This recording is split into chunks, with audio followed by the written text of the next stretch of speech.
That's not what the government should be doing. We're not good at it. The government's not good at it. There's too much politics involved in it.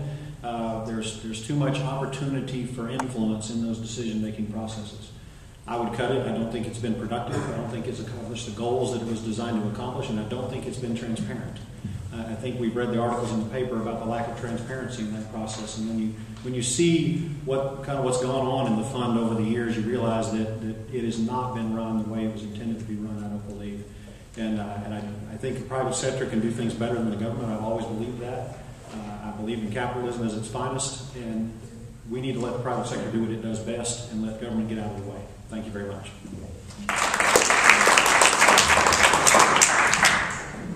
Just briefly, I think sometimes with a new program, a new technology and so forth, the idea is a good idea. But there's always a difference between the idea and reality. Sometimes, you start with a good idea, but then when you apply it, it goes haywire. Well, this agency is one of those, because what happens is that people that are selected to do this job pick, it seems like you pick your friends. And they're the ones who do very well. So if you can live with that, then I guess it's fine. I personally don't like that. And if you're going to do something like that, you can invest in things that make sense. For example, one of the problems we have in Texas is energy. We have a lot of energy, you might say, but we don't have enough pipelines, transmission lines, and things to carry solar energy from West Texas, or the energy, wind energy, things of that nature. So what I'm saying is that I have a problem with that, and most likely I would cut it. Thank you. If the objective of this is to bring jobs and increase the economy, there are much better ways to do it. You offer tax incentive. Now, for example, let's look at our franchise tax. So they take your gross, you're allowed to deduct either your cost of goods sold or your labor costs, and you pay the tax on the margin. Well, there are things that we know that for sure create jobs and increase the economy. Research and development is one of those things. That's not tax deductible. It should be. Capital investment, that also increases not only jobs but also investment in the economy. So rather than allowing one office or agency to pick winners or losers as far as which company gets the money, we can grow their overall economy by using targeted tax incentive.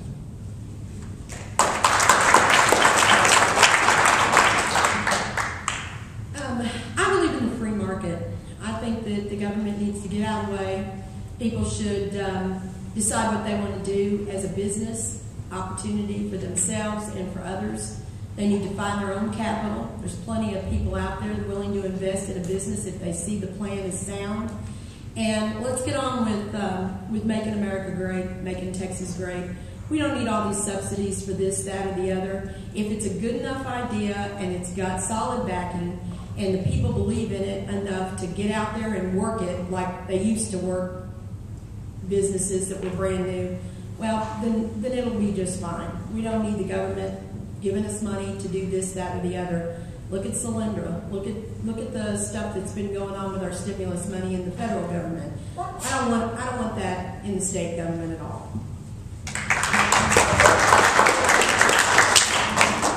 I think this is a two-part question that deserves a two-part answer. And the first question is, what is the good behind the fund? And what is it really accomplishing?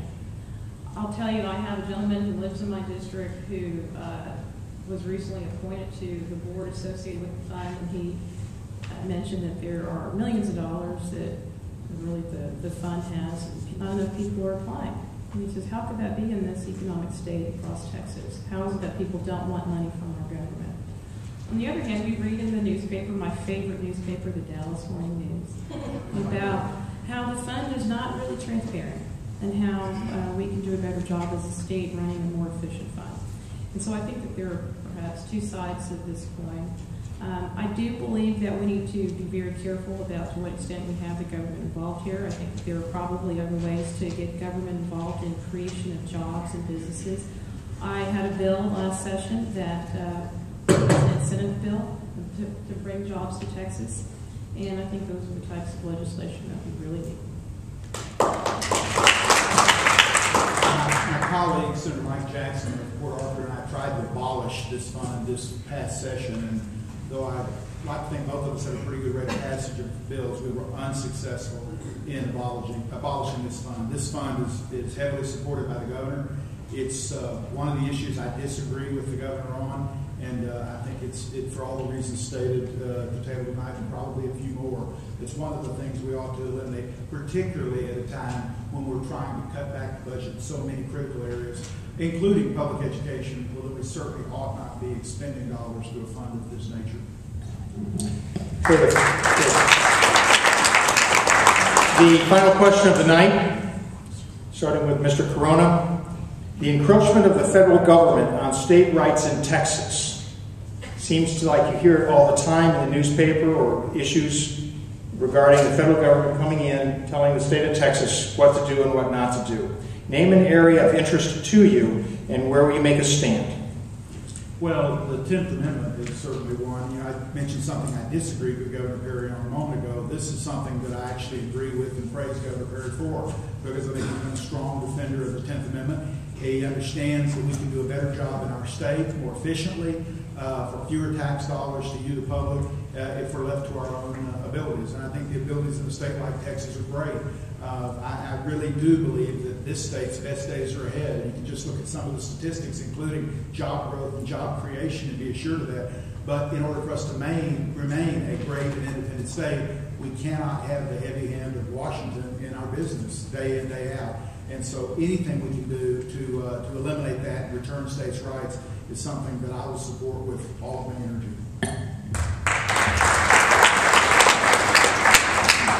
I completely agree. The 10th Amendment is so important. We have got to get the federal government out of our hair when it comes to the EPA, when it comes to federal health care, and the demands that are being placed on our state as a result are significant, and they're really harmful. I mean, severely. And so I'm a strong proponent of the 10th Amendment as well. I believe that the resolution last session on state sovereignty should have passed. I certainly supported it as a joint author.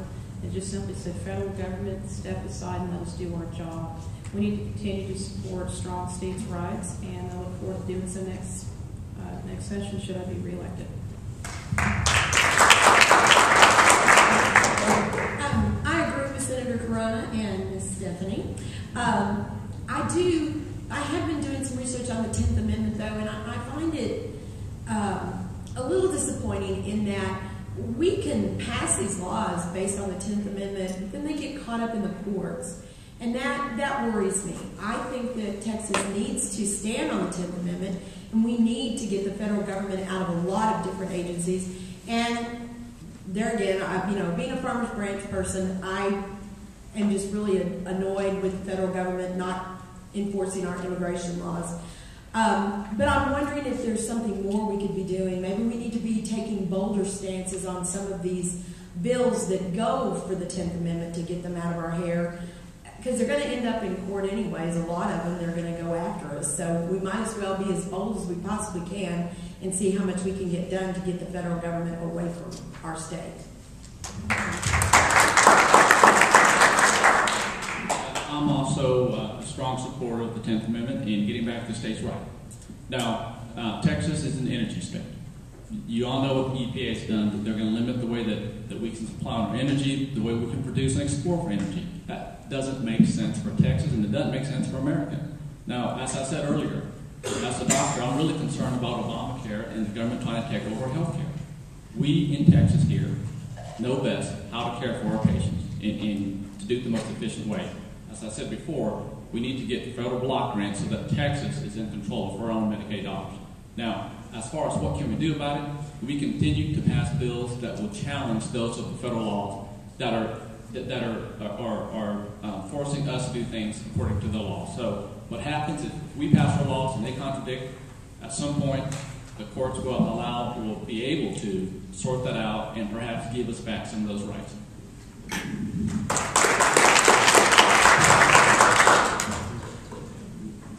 I think there's a clear role for the federal government, the state government, and the local governments and county governments.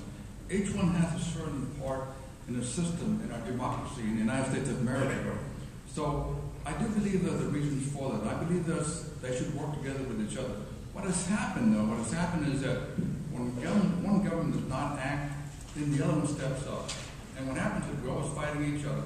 So I do believe that the federal government has its limits, the 10th Amendment. And they should step in and get things done that they have to do. For example, immigration. Now the states, if you did that, you'd have 40 or 50 jurisdictions, 50 different laws for all the states. So you have to have one national immigration law for all the states. Applies to everybody. Federal governments do that. Number two, defense. We don't want to get involved in state and our defense. As a matter of fact, we have Fort Hood, Fort Bliss, Fort Sam Houston because of the Civil War. We still have it here. So anyway, yes, a limit to that. Thank you.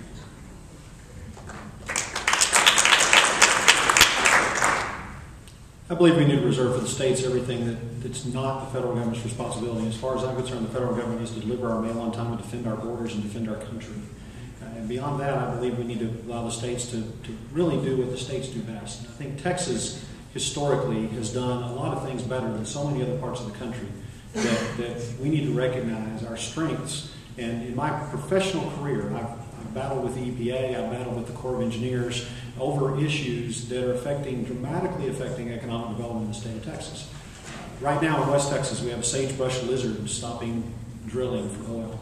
Now, I don't know about y'all, but we've been drilling for oil in West Texas for 100 plus years, and we know how to drill for oil in West Texas, and in West Texas, lizards make good boots. We don't need to be protecting them and impacting our ability to develop good, stable energy independence because the EPA thinks they know better than we know in Texas. So I want to make sure that we've got sensible rules, but that as Texas we can regulate what we know best about our state, and that we can manage that ourselves. Thank you.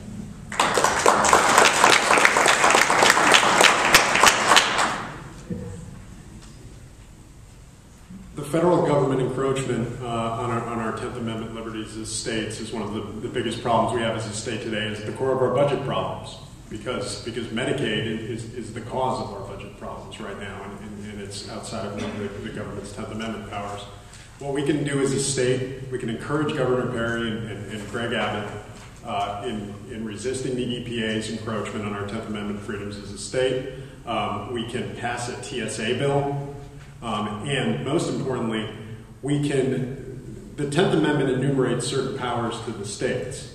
The important thing is the Commerce Clause is interpreted too broadly by our federal courts. We need to challenge the federal court's Commerce Clause jurisprudence to limit the scope of the Commerce Clause to what it was intended, actual interstate commerce.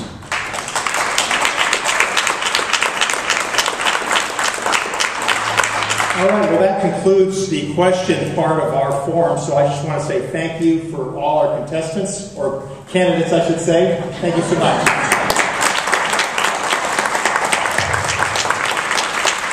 Really appreciated the insight and all the questions, and you brought up a lot of interesting things, at least in my mind, as I also hope with you regarding these issues. On the one-page document, the yellow page we gave you coming in, if you haven't picked up one of these, I would encourage you to do so. These all have everyone's website address where you can reach these candidates for further questions or donations and support, whether they be walking or in the greenback type of support. Also, on the end of it is a listing noting that the fledgling little Addison Tea Party has a website under Liberty linked. If you're in Addison, or even if you're not in Addison, I would encourage you to join. We'd love to have you. We're working with the Dallas Tea Party. I want to say thank you to Ken Emanuelson over here with the Dallas Tea Party for his support. When we started down this path, we said, oh, we've got to have this forum because Addison's district lines have changed, and we realized everybody's district lines have changed throughout the north part of this county. And so we decided to have this forum. We put mailers out. We had robocalls. We had the tea parties in Carrollton, Farmers Branch, and Dallas supporting this effort. We have a nice audience, not as big as we would like. So I would encourage those of you here to get off the bench, get out of the shade, and get in the game. We need to have more of you here. And I just want to thank you for taking the time out of your busy schedule to be here as well. Thanks again, and have a great night, and make sure to see the candidates afterwards in the lobby.